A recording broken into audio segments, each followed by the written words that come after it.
Welcome to Writing Slam Poetry. I'm Lori Klein, English teacher, here to help you figure out how to write a slam poem. Anyone can do it, but there are some skills that I think will help make your poems better. First off, I really think it would be great if you could take notes on everything that I'm going to put before you today. If you want to remember information, brain research tells us that writing it down makes it so much easier to put into your head. So I actually want you to go and print out the notes. If you need notes, just email me. And then take some time to fill in those notes while you watch this presentation. It will help your brain remember, and then when you're writing this amazing poem and you need some reference, you will have it. Okay, let's start by talking about abstract versus concrete language. The soul of strong slam poetry, and really of most great poetry, is that it is concrete. But this is particularly true in slam poetry. Think about it. You have an audience in front of you. You don't have a reader who's staring at a page. So it's vital that you reach that viewer with your words.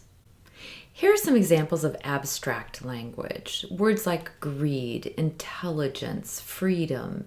It's difficult for someone who's hearing a poem to really grab onto what those words mean.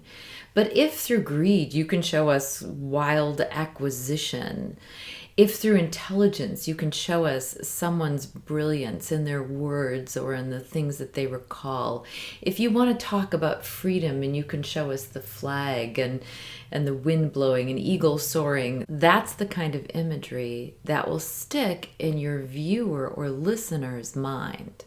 Look here at what some concrete language can do to a sentence. The black cat walked across our path. Somewhat threatening and maybe bad luck, but not a particularly lyrical sentence. But you could say the ebony cat slinked across the road, spooked itself across our path. And suddenly, the person who is listening to your poem takes on an image in his or her mind. It becomes truly vivid, and that cat comes to life. Just think about, in the English language, how many ways we have of saying walk. It's rather extraordinary. Okay, so next is passive voice versus active voice. You've probably learned about passive voice in your English studies, but it's particularly important when you are diving into writing a slam poem. I'll show you why. Passive voice mixes up the natural order of sentences. A sentence in English is typically a subject plus a verb plus object, but a passive voice switches it around to object plus subject plus verb. If you look at each of these sentences, you can see that the passive voice is putting the object before the verb. The cigarette was smoked by the man, the smoke curling around his head. A crisp apple was eaten by the girl in the dark rain. Promise was held by horses and the click of their hooves. Now, I put some images in those sentences that I wrote, but the sentences themselves are very passive. Here's what happens when we use active voice and we take the natural order of sentences and embrace it. Subject plus verb plus object. Not the cigarette was smoked by the man, but the man smoked a cigarette. Not a crisp apple was eaten by the girl, but the girl ate a crisp apple. Not promise was held by horses, but horses held promise. Each of those sentences has much more action in it and thus is so much more compelling for the person listening to your poem. Next comes rhythm.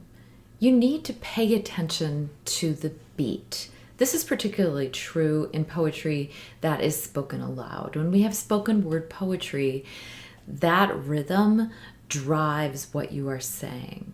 Now, rhythm is super complicated, and we could spend a lot of time talking about iambs and dactyls and anapaests. And certainly, if you are going to be doing a deep study of poetry, you're going to want to learn a lot about rhythm and the way it works in a sentence.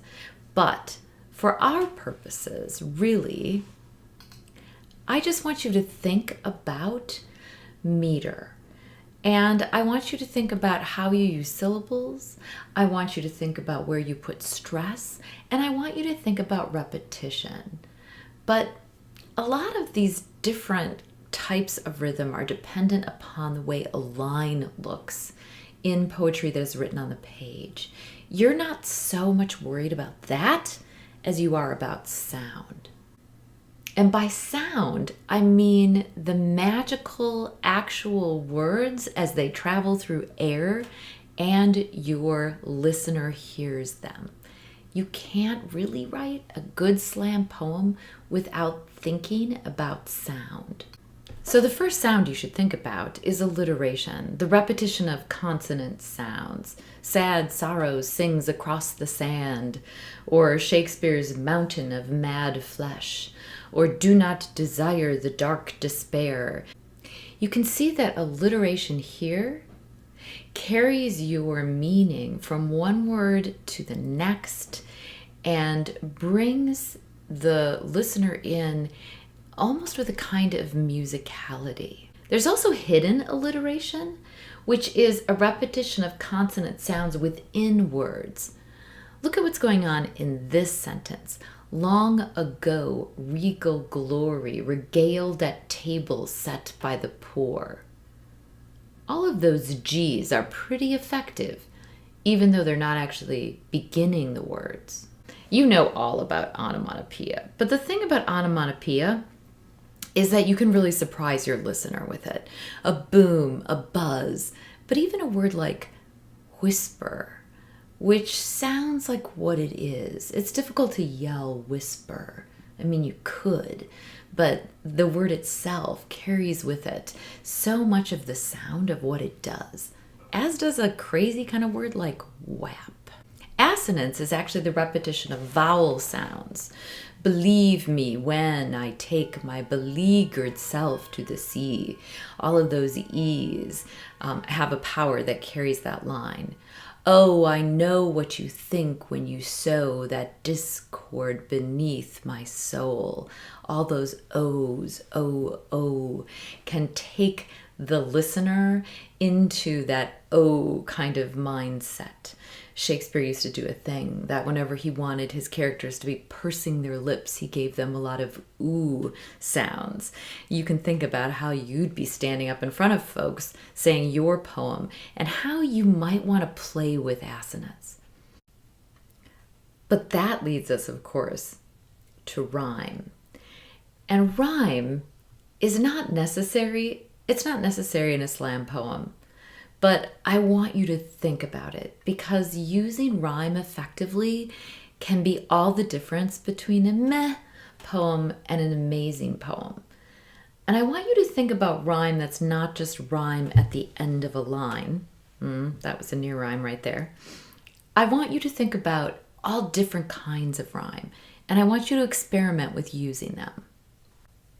Okay, so the first rhyme I want you to think about is cross rhyme. Cross rhyme is where you take a line-ending word and you rhyme it with a word in the middle of the next line. Love finds ways to mask the bitten task when it says goodbye. Another kind of very effective rhyme is interlaced rhyme.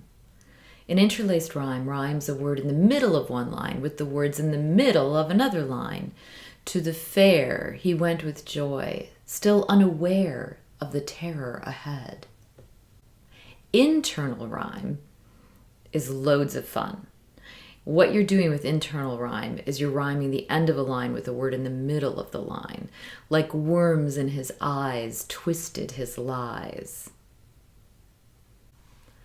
Linked rhyme is probably, I would have to say, my favorite kind of experimental rhyme that good slam poets use. You rhyme the last sound of a line with the first sound of the next line. Sling your sizzling muck across a room, fume at me from afar, tar and feather my position, I shall not alter a single word. The last kind of rhyme is called near rhyme. And some people say this is cheater's rhyme and not really rhyme at all. It allows sounds that aren't quite identical to masquerade as rhyme. Shakespeare does this all the time. He picked up the wrench and went to the hedge to find his neighbor and return the favor. You will see that none of those rhymes are strictly classic, exact sound rhymes, but they work, and you should let that happen in your slam poetry. Just one last note. Take some time to really experiment with some of the concepts I talked about today. When you're writing spoken word poetry, use concrete language, use active voice, play around with rhythm, use all that you know about sounds, and most of all, experiment with rhyme because it holds some super interesting possibilities. Spoken word poetry is exciting, interesting, a little frightening, but when you can really capture a moment, some moment, and convey that moment to a ready, listening audience, magic can really happen. A lot of this material is from Mark Smith. Who's that? Mark Smith's Complete Idiot's Guide to Slam Poetry. And I would strongly consider getting your hands on it if you are intrigued by this topic.